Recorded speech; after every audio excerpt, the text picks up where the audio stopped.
magsunog ng sipilyo at magugulat ka sa kalalabasan. Marami sa atin ang nagtatapon ng lumang sipilyo ng di alam ang silbi nito. Kaya sa video na to, ipapakita ko sa iyo 5 paraan para magamit muli ang sipilyo. Siguradong mapapakinabangan mo to sa pang-araw-araw na buhay. Sa unang trick, puputulin natin ang ulo ng sipilyo. Tapos, lagyan ng double-sided tape sa likod, gaya ng ginagawa ko. Idikit sa pader ng banyo para masabit ang bagong sipilyo, malayo sa bakterya. Sa pangalawang trick, gagamitin natin ang hawakan ng sipilyo na pinutol kanina. Gupitin ulit ang parteng ito. Pagkatapos, gagamit tayo ng hot glue para pagdugtungin ang dalawang dulo. Mag-ingat at huwag mapasok. Pagkatuyo ng hot glue, tapos na ang ating trick. Ito'y tutulong para mapiga lahat ng natitirang toothpaste sa tube, iwas aksaya. Sa ikatlong trick, kukuha tayo ng sipilyo at iinita ng bahaging ito. Magagawa mo to gamit ang heater, kandila o direkta sa kalan. Baluktot mo gaya ng ginagawa ko sa video, ganito ang itsura. Dito, malilinis mo ang mahirap abutin sa inidoro, tanggal mikrobyo at bakterya. Sa ika-4 na trick, kuha tayo ng sipilyo tanggalin, bristles gamit pliers. Pagkatapos, ilagay ang mga sipilyo sa kumukulong tubig. Hayaan doon ng 2 minuto. Tapos ng oras, ilabas sa tubig at palamigin sandali. Susunod, baluktot natin ang hawakan ng sipilyo sa puntong ito. Dikit ng double-sided tape sa pader ng banyo sa gustong taas. Tanggal protective tape, sabit ng mga baluktot na sipilyo. Ito'y magsisilbing sampayan ng tuwalya o anumang damit. Sa huling trick, gagamit tayo ng sipilyo. Lagyan ng kaunting init ang parteng ito. Ngayon, ibaluktot mo lang ang dulo ng sipilyo palabas at gamit yan, malilinis mo na ang loob ng mga plastic na kagamitan na mahirap abutin, tulad ng bote ng tubig o bote ng sanggol. Ngayon, sabihin mo sa akin alin sa mga trick na to ang pinakagusto mo. At alin ang sisimulan mong gamitin. Nagustuhan mo ba ang mga tips namin? Kung oo, huwag kalimutang mag-thumbs up at ibahagi sa mga kaibigan mo. Siguradong magugustuhan nila to dahil mare-recycle mo ang mga sipilyong kadalasang itinatapon lang. Pero sa mga trick na to, hindi mo na sila itatapon. Magagamit mo sila sa pang-araw-araw mong buhay. Ayun lang. Maraming salamat po at kita-kits sa susunod na video. Hindi ako makapaniwala na ngayon ko lang ito nalaman. Ibinunyag sa akin ng kasambahay ang sikreto. Naglagay kami ng 100 ml tubig sa mangkok, 4 kutsara detergent. Ito ang sikreto ng isang kasambahay. Nagdagdag kami ng 4 kutsara ng suka at nakita ang reaksyon. Tingnan mo. Ang 2 kaldero ay sobrang dumi. Hindi talaga matanggal ang dumi.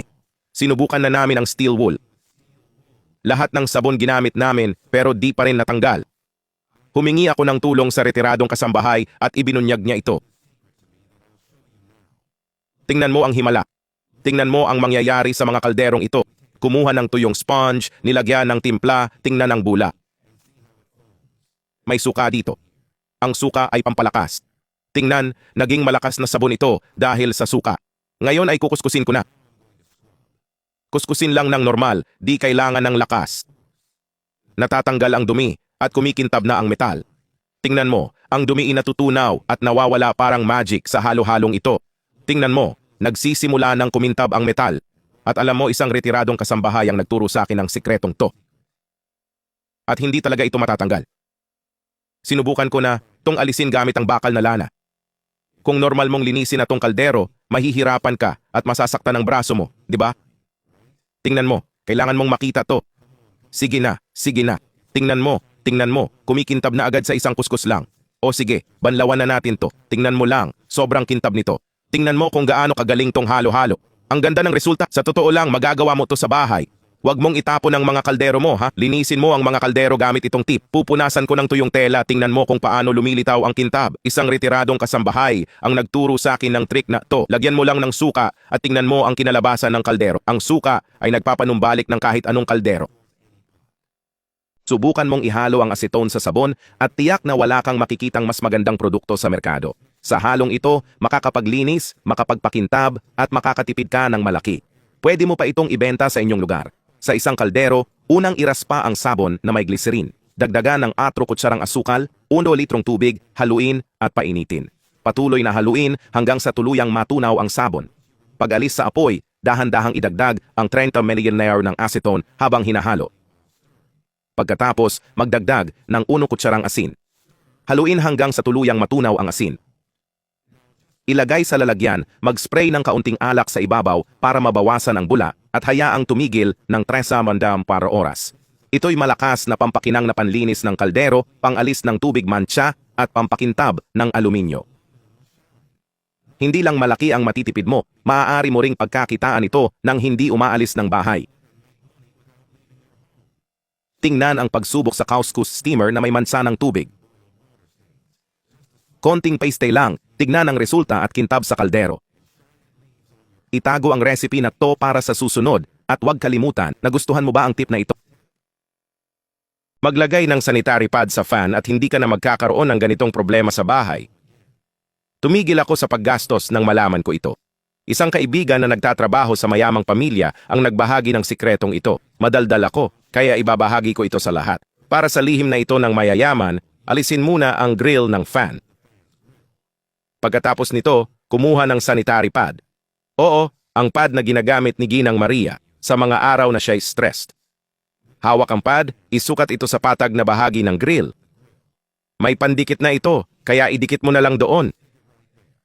Gumawa ng maliit na hiwa sa gitna tulad ng ginagawa ko. Sa hiwa na ito, maglalagay tayo ng ilang cloves. Siya nga pala, sabihin mo kung saang lungsod mo pinapanood ito. Pagkalagay ng cloves, idadagdag ang pangunahing sangkap, fabric softener. Magdagdag ng kalahating takip ng fabric softener. Sapat na yan para tumagal ng 1 linggo. Kapag naidagdag mo na ang softener, handa na ito. Ang ginawa natin dito ay isang kahangahangang pabango sa bahay. Tama, ginagamit ito ng mayayaman at hindi sinasabi kanino man. Pag on mo ng fan, kakalat ang amoy ng softener sa silid, kasama ang benepisyo ng cloves. Hindi ka na muling magtatapon ng balat ng itlog. Gawin ito at makatipid ka ng pera. Oo, tama yan. Bukod sa kapaki-pakinabang, pwede ka pang kumita sa balat ng itlog. Para sa aming tip, ilagay muna ang balat ng itlog sa blender. May balat ako ng 6 na itlog dito.